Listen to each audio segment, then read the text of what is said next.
Almost 7 years ago now, I started this most incredible journey called Amazon.com. Actually, at that time, it wasn't even called Amazon.com. It was called Cadabra Inc., as in abracadabra. That was the original name of the company. And I had phoned a lawyer on the way to Seattle from a cell phone. And he said, well, what do you, to incorporate the company? He said, what do you want the company to be called? And I said, Cadabra. And he said, Cadaver? And I knew that was a bad name. We changed it a few months later. Web usage, worldwide web usage, was growing at something like 2,300% a year. And that was sort of a wake-up call for me that there was something going on.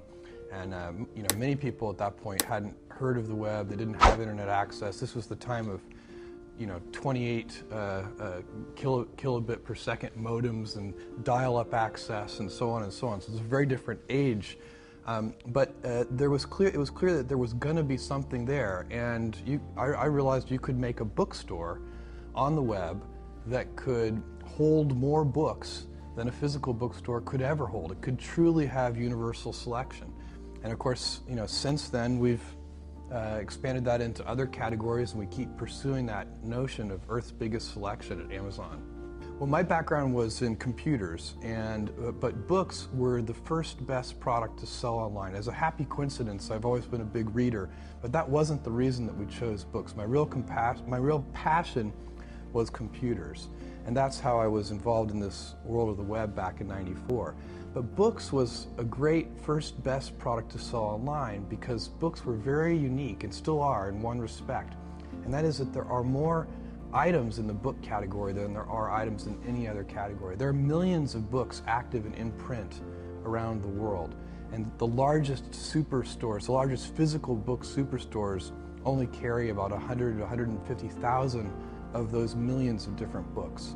So on the web you could build something that solved a real problem, that people can't find some of these books that they want to find. They're very good books, but they may be very narrow, have a very narrow audience, and so we basically built Amazon to make it possible for people to find those hard to find books.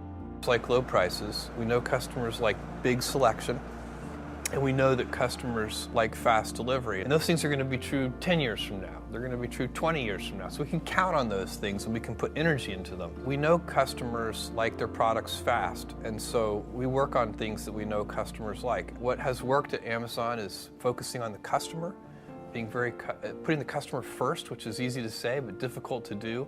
If you really are customer-centric, it's like being the host of a party. You're holding the party for your guests.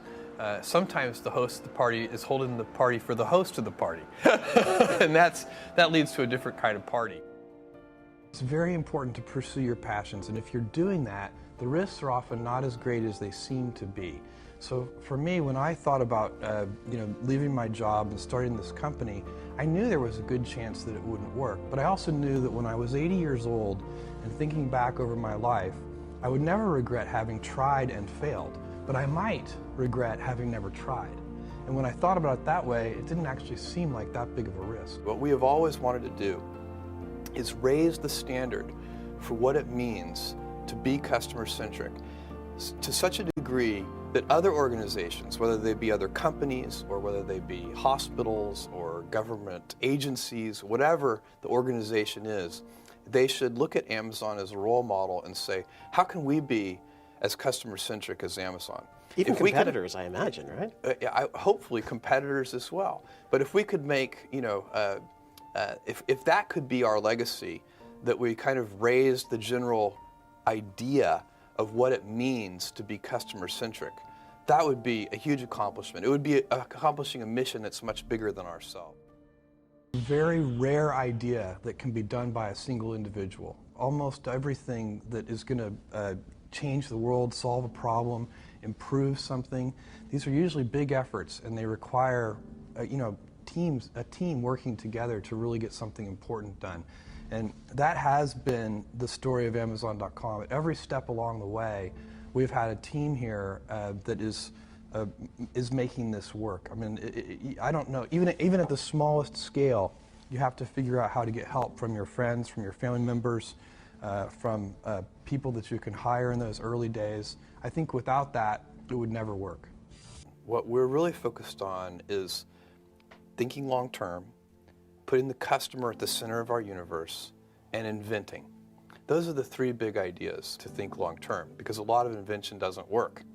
If you're going to invent, it means you're going to experiment, you have to think long term. So these three ideas, customer centricity, long-term thinking, and a passion for invention, those go together. That's how we do it. And by the way, we have a lot of fun doing it that way. You have been known to be somebody who is going to plant seeds and just wait. How do you deal with the pressure of, say, Wall Street, or you have a dot-com crash?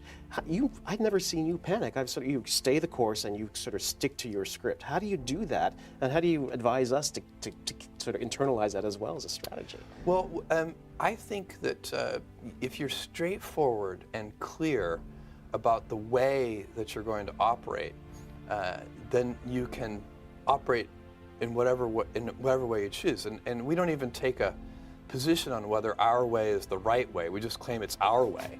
But Warren Buffett has a great saying along these lines. He says, you can hold a ballet, and that can be successful.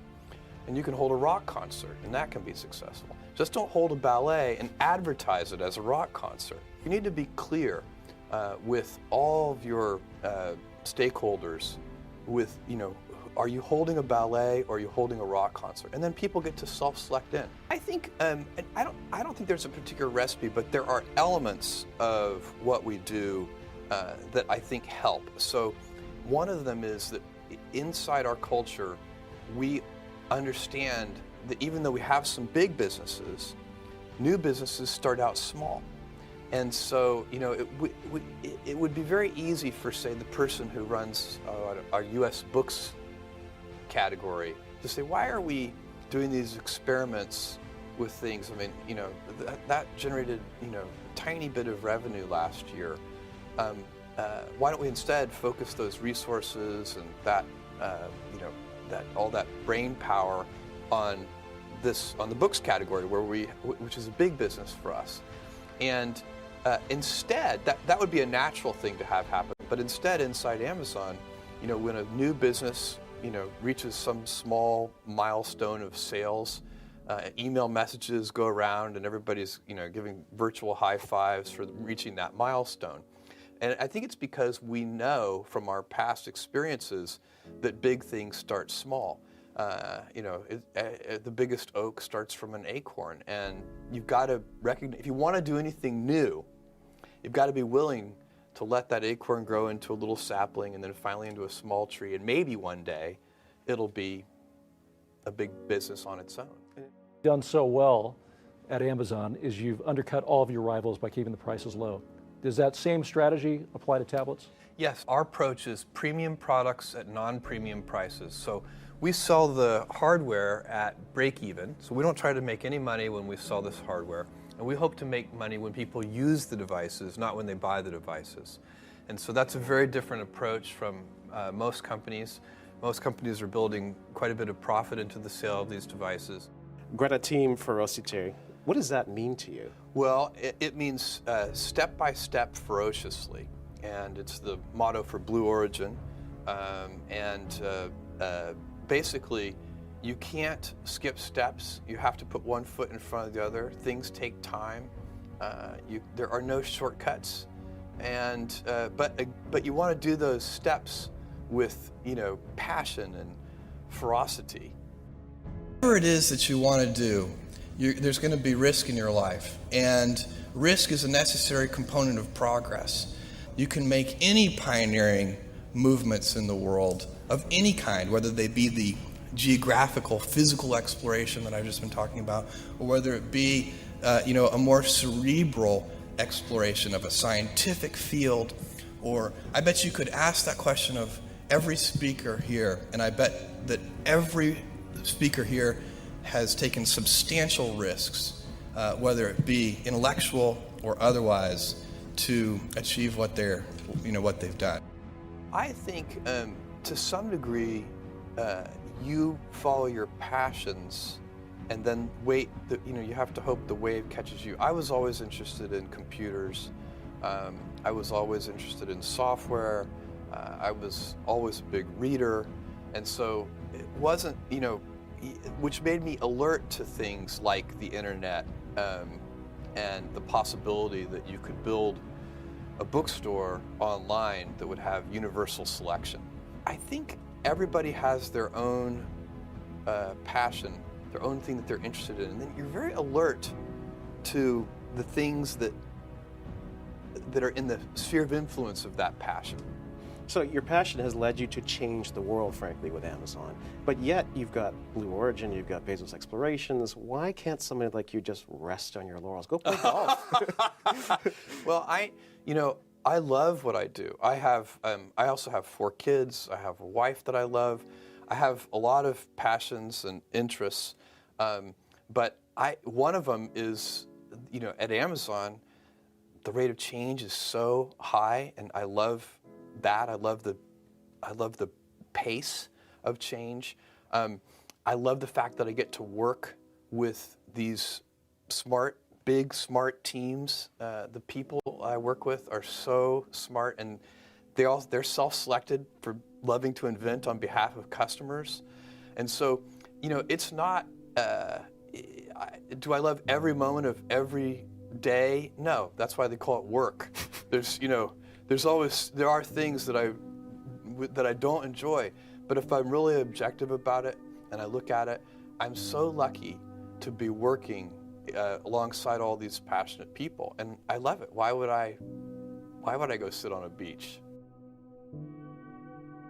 You have to back up and find the right time horizon for what you're trying to do, but at Amazon, we probably do most of our things. We expect to get some results in sort of 5, 6, 7, 8 years. But we find a lot of our, other companies that compete against us in various ways, they're often trying to get things done in, 2 or 3 years. And so we can do things that, if everything has to work in 2 to 3 years, then that limits what you can do. If you give yourself the breathing room to say, okay, I'm okay if it takes 7 years, all of a sudden you have way more opportunities. Brands for companies are like reputations for people, and reputations are hard-earned and easily lost. So the most important intellectual property that a company can have is, for us, it's Amazon. It's that name, but what it stands for. And we've worked very hard to earn trust. You can't ask for trust. You just have to do it the hard way, one step at a time. You make a promise and then fulfill the promise. You say, we'll deliver this to you, tomorrow, and then you actually deliver it tomorrow. And if you do that over and over again, then ultimately you can instill your company's name with a reputation. And that's, I think, sometimes people talk about brands in this very amorphous way, but for me, I like to think of it as a person, and what is the reputation that person has, and how have they earned that reputation? Always wanted to please. It was one of the things, and I think one of the things that these teachers who are really, really good do is they recognize that their students, they create that environment where you can be very satisfied by the process of learning that's going on. So it's like anything. If you do something and you find it to be a very satisfying experience, then you want to do more of it.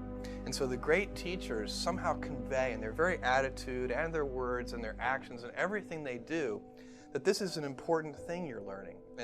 And by doing that, you end up wanting to do more of it and more of it and more of it. And I think that's a real talent that some people have, to kind of convey the importance of that and to reflect it back to the student. It's not easy to make things different. I mean, it's not difficult. It's not hard to make things different, but it is hard to make things different and better. Most of the solutions, most of the problems in the world already have solutions of one kind or another.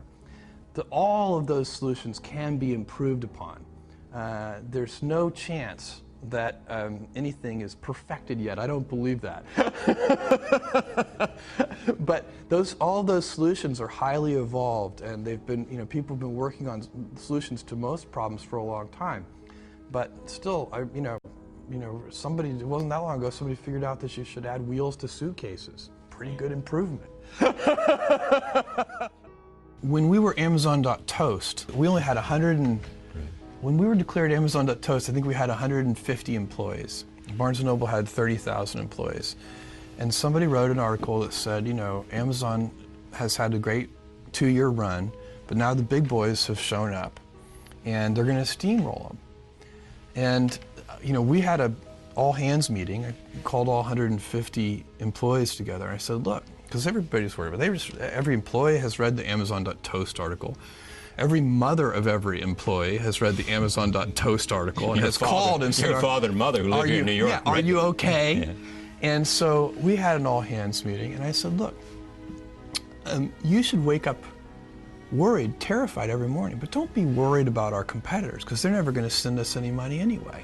Let's be worried about our customers and stay heads down focused. It's hard work, so it's easy to have ideas. It's very hard to turn an idea into a successful product. There are a lot of steps in between and it takes persistence, relentlessness. So I always tell people who are, you know, who think they want to be entrepreneurs, you need a combination of stubborn relentlessness and flexibility. And you have to know when to be which. And basically you need to be stubborn on your vision because otherwise it'll be too easy to give up. But you need to be very flexible on the details because as you go along pursuing your vision, you'll find that some of your preconceptions were wrong. And you're going to need to be able to change those things. So I think taking an idea successfully all the way to the market and turning it into a real product that people care about and that really improves people's lives is a lot of hard work. It often doesn't make sense for us to think of it as a pitched battle. You know, sometimes people think about business as it's kind of like a sporting event. There's a winner and a loser. It's not a zero-sum game. It usually isn't. I'm sure there are cases where, but most often, industries succeed. So I can tell you, I think e-commerce is succeeding. And the way we think about it, nobody else has to fail for us to do well. I think ebooks is like that. I think there are going to be many winners. I think ebooks is going to be a huge industry. I think it's always hard to know why you're drawn to a particular thing. I think part of it is if you have a facility with that thing, then of course it's satisfying to do it, and so in a way that's self-reinforcing. And certainly I always had a facility with computers. I always got along well with them, and it was, you know, they're such extraordinary tools. I mean, you can teach them to do things, and then they actually do them. I mean, it's a kind of an incredible tool that we've built here in the 20th century. And that was a love affair that really did start in 4th grade. And then by the time I got to high school, I think when I was in 11th grade, I got an Apple II Plus and you know, continued fooling around with computers. And then by the time I got to Princeton, I was you know, taking all the computer classes and actually not just learning how to hack, but learning about algorithms and you know, some of the mathematics behind computer science. And it's fascinating. I mean, it's really a very involving and fun subject. Our focus is going to be, you know what, we'll try to pay attention to those competitors, but we're not going to obsess over them. We're going to obsess over readers, and that because those are the people who are buying that device. And we're going to make it, and it's not just a business for us, it's a mission for us. And missionaries build better products. You cannot invent and pioneer if you cannot accept failure. To invent, you need to experiment. And if you know in advance that it's going to work, it is not an experiment. And so that's a very important thing. You know, they are inseparable twins, failure and invention. And so you have to be willing to do that. And it's embarrassing to fail. You know, it's always embarrassing to fail. But you have to say, no, that's not how this works. If I said to you, you have a 10% chance with a particular decision, a 10% chance of a 100x return, you should take that bet every time. But you're still going to be wrong 9 out of 10 times, and it's going to feel bad 9 out of 10 times. And with technology, the outcomes, the results can be very long-tailed. The payoff can be very asymmetric, which is why you should do so much experimentation. You know, everybody knows that if you swing for the fences, you hit more home runs, but you also strike out more. But with the baseball, that analogy doesn't go far enough, because with baseball, no matter how well you connect with the ball, you can only get 4 runs. The success is capped at 4 runs. But in business, every once in a while, you step up to the plate and you hit the ball so hard, you get 1,000 runs. And so when you have that kind of asymmetric payoff, and you know one at bat can get you 1,000 runs, it encourages you to experiment more. It's the right business decision to experiment more. It's also better for your customers. Customers like the successful experiments. You are 23 years old is that you don't already know everything. It turns out, I mean, as I suspect, you know, people learn more and more as they get older, that you seem to realize that you know less and less every year that goes by. I can only imagine that by the time I'm, you know, 70, I will realize I know nothing. The thing for companies is you need to be nimble and robust. So you need to be able to take a punch, and you also need to be quick and innovative and doing new things at a high speed. That's the best defense against the future. And you have to always be leaning into the future. If you're leaning away from the future is going to win every time. Never, ever, ever lean away from the future. You know, at this point in time, we haven't built a lasting company yet. We still have a tremendous amount of hard work ahead of us. But we have all of the assets in place now. We have eliminated the necessity for the luck that a startup company requires. And now, you know, our future is in our own hands as a team and as a company. We have so many smart people.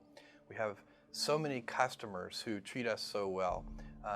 And we have the right kind of culture that obsesses over the customer. If there's one reason we have done better than most of our peers in the internet space, you know, over the last 6 years, it is because we have focused like a laser on customer experience, and that really does matter. I think in any business, it certainly matters online, where word of mouth is so very, very powerful. You know, if you make a customer unhappy, they won't tell 5 friends, they'll tell 5,000 friends. So we are at a point now where we have all of the things we need to build an important and lasting company. And if we don't, it will be shame on us. We all have adversity in our lives. I doubt if you really, you know, if you know somebody, any friend or anybody that you talk to, there's no lack of adversity. And by the way, that's good, because it's what teaches us how to get back up. You fall down, you get back up. It always happens. And you know, you get certain gifts in life, and you want to take advantage of those. But I guess my advice on adversity and success would be to be proud not of your gifts, but of your hard work and your choices. So, you know, you may be, the kinds of gifts you get in life, you know, you might be really good at math. It might be really easy for you. That's a kind of gift. But practicing that math and taking it to the next step, that could be very challenging and hard, and take a lot of sweat. That's a choice. You can't really be proud of your gifts because they were given to you. You can be grateful for them and thankful for them. But your choices, you choose to work hard. You choose to do hard things. Those are choices that you can be proud of. You can be, I think one of the things that's very important to note about stress is that stress primarily comes from not taking action over something that you can have some control over.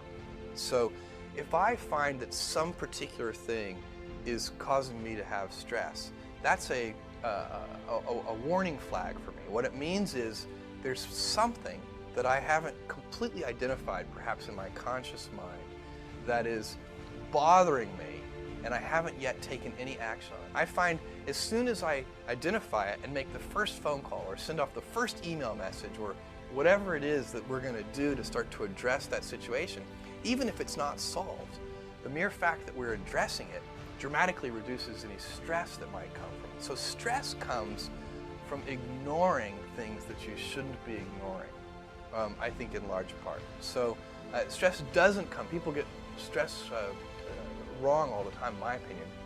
Stress doesn't come from hard work, for example. You know, you can be working incredibly hard and loving it. And likewise, you can be out of work and incredibly stressed over that. So, and likewise, if you kind of use that as an analogy for what I was just talking about, if you're out of work, but you're going through, a disciplined approach of, a series of job interviews and so on, and working to remedy that situation, you're going to be a lot less stressed than if you're just worrying about it and doing nothing. Be an inventor of any kind, inventing a new service offering for customers or a new product or anything. Being an inventor requires, because the world is so complicated, you have to be a domain expert. I mean, in a way, even if you're not at the beginning, you have to learn enough so that you become a domain expert. But the danger is once you become a domain expert, you can be trapped by that knowledge. And so inventors have this paradoxical ability to have that, 10,000 hours of practice and be a real domain expert and have that beginner's mind. Have that look at it freshly, even though they know so much about the domain. And that's the key to inventing. You have to have both. And I think that is intentional. I think all of us have that inside of us, and we can all do it, but you have to be intentional about it. You have to say, yeah, I am going to become an expert, and I'm going to keep my beginner's mind. One of the things that I think people would be surprised to learn, and I don't know if this is true for everybody, but I suspect it is. And I think that at least at a certain age, the basic foundational things about people are largely set. And so, I'm a lottery winner of a certain kind. And I suspect if you were to go, survey lottery winners, you would find that the core things about them don't really change because they won the lottery. And I think that's probably, and I think people are always very curious about that. How does it fundamentally change a person when they win a lottery? And I don't think it does very much. Did I kind of anticipate what would happen over the last 22 years at Amazon? And the answer is God, no. So, Amazon started as a very small company. It was me and a few other people. I was driving all the packages to the post office myself in my 1987 Chevy Blazer. When I raised money for Amazon, I had to raise $1 million, which I raised from 22 different investors, $50,000 each. They got 20% of the company for the $1 million. And it was 40 people told me no. So I had to take 60 meetings to get 20 yeses. The first question was always, what's the internet? And I had to walk through that. And this was 1994, early 95. And so did I anticipate, fast forward to today and the current version of it? No. It has been one foot in front of the other. And I think that is true for most businesses, where you kind of proceed adaptively. It's step by step. You figure it out. You have a success, and then you kind of double down on that success, and you figure out what else you can do, what customers want.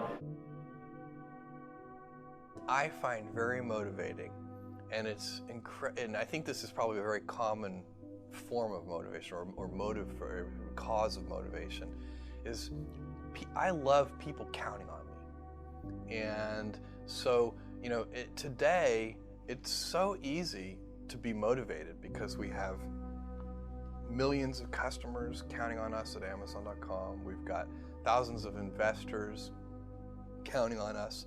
And we've got, we're a team of thousands of employees all counting on each other. And so and that's fun. Since I was 5 years old, that's when Neil Armstrong stepped onto the surface of the moon. I've been kind of passionate about space, rockets, rocket engines, space travel. I became a science fiction reader, and I've always known that I wanted to, do something having to do with space, and I've spent a lot of time thinking about it for really almost my whole life. And that's one of the things, you guys will find that you have passions, and having a passion is a gift. I think we all have passions, and you don't get to choose them, they pick you, but you have to be alert to them. You have to be looking for them. And when you find your passion, it's a fantastic gift for you because it gives you direction, it gives you purpose. You can have a job, or you can have a career, or you can have a calling. And the best thing is to have a calling. And if you find your passion, you'll have that, and all your work won't feel like work to you. Do something you're very passionate about. And don't try to chase what is kind of the hot passion of the day. I think we actually saw this, I think you see it all over the place in many different contexts, but I think we saw it in the internet world quite a bit, where, you know, at the sort of peak of the sort of internet, you know, mania in, say, 1999, you found people who were, you know, very passionate about something. They kind of left that job and decided, I'm going to, you know, do something in the internet, because it's, you know, it was almost like the, you know, the 1849 gold rush in a way. I mean, you find that people, if you go back and study the history of the 1849 gold rush, you find that, you know, at that time, everybody who was within shouting distance of California was, you know, they might have been a doctor, but they quit being a doctor and they started panning for gold. And that almost never works. And even if it does work, you know, according to some metric, financial success or whatever it might be, I suspect it leaves you ultimately unsatisfied.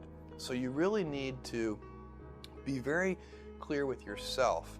And I think one of the best ways to do that is this notion of projecting yourself forward to age 80, looking back on your life and trying to make sure you've minimized the number of regrets you have. That works for career decisions. It works for family decisions. You know, do you want, I have a 14-month-old son, and it's very easy for me to, if I think about myself when I'm 80, I know I want to watch that little guy grow up. And so I don't want to be 80 and think, shoot, you know, I missed that whole thing, and I don't have the kind of relationship with my son that I wished I had, and so on and so on.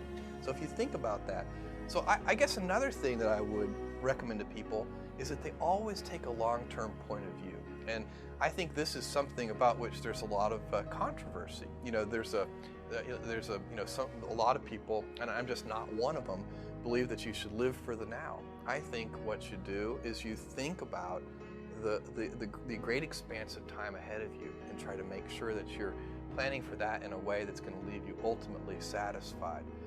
So this is just this is the way it works for me. And I mean, everybody needs to find that for themselves.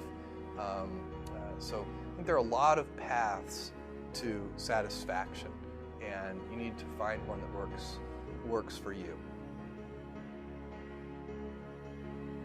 Ask everybody to not think in 2 to 3 year time frames, but to think in 5 to 7 year time frames. To not think about, when somebody says to me, congratulates Amazon on a good quarter, which is a very common thing to say. You meet somebody, they're being nice, they looked at your financial results for the quarter, they're like, good quarter. I say thank you. But what I'm thinking to myself is, that quarter, those quarterly results were actually pretty much fully baked about 3 years ago.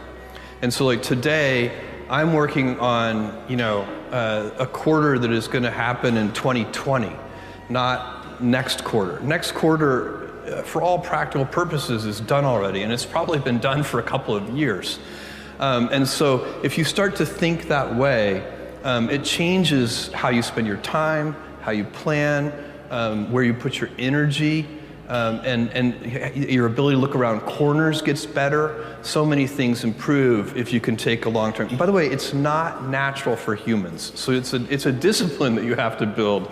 The kind of, you know, get rich slowly schemes are not big sellers on infomercials. You know, and so that's something that you have to sort of steel yourself for, and discipline and teach over time. Then one of the things that you get a chance to do at some point in your life is to be a philanthropist. And so I didn't grow up hoping, boy, maybe I'll be a philanthropist one day. That wasn't ever on my list of, archaeologist, astronaut, those things I wanted to be. Physicist, I never. I think in large part because I never expected to have the means to be a philanthropist. But I think that if you win a lottery of this kind of size, that one of the things that over time you have an obligation to do is to think about the ways that wealth can be used in a highly leveraged way. I also think, by the way, it's really easy to give away money in highly unleveraged ways where it's just a waste of money. And I suspect that it takes as much sort of time, energy, focus, and hard work to effectively give away money as it does to get it in the first place. You can choose. We all get to choose our life stories, and it's the choices that define us, not our gifts. Everybody in this room has many gifts. I have many gifts. You can never be proud of your gifts because they're gifts. They were given to you. You might be, tall, or you might be really good at math, or you might be extremely beautiful or handsome, or there are many gifts, and you can only be proud really of your choices, because those are the things that you are acting on.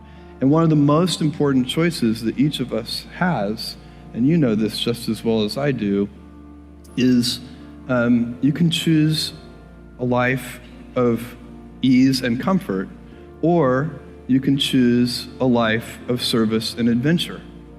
And when you're 80, which one of those things do you think you're going to be more proud of? You're going to be more proud of having chosen a life of service and adventure.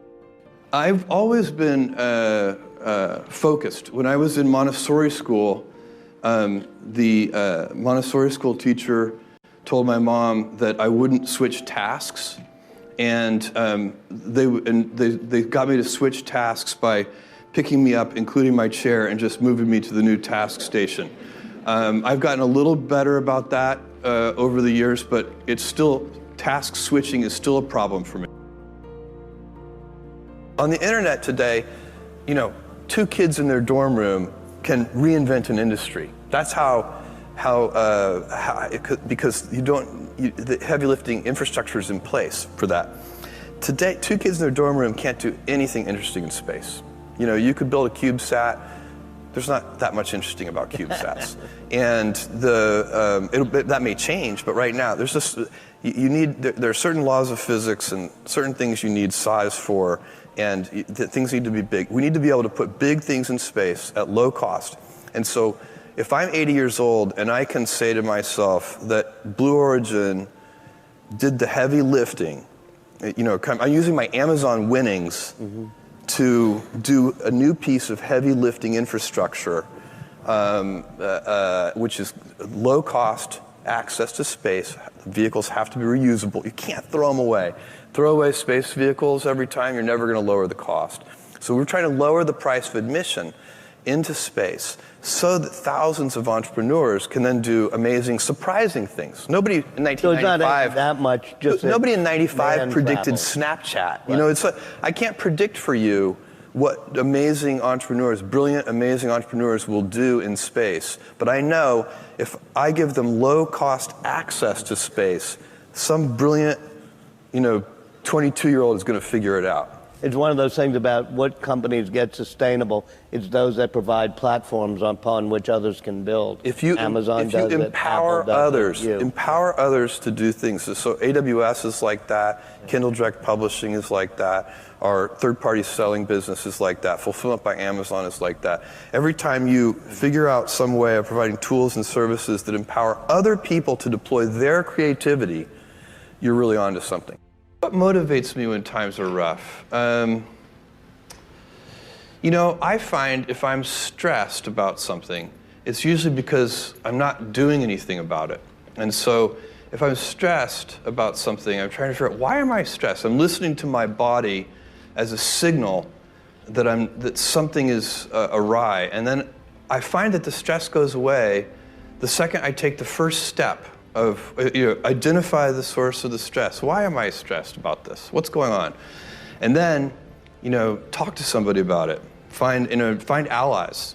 I would say that if you can find friends who are interested in similar things or want to help you solve a problem, problem solving is inspiring for me all by itself. As long as I have allies, there's nothing more fun than getting in a room with a group of inventors and saying, look, here's the problem. Let's invent a solution to it. And as soon as you start doing that, I find that it turns from something that might create stress into something that creates fun.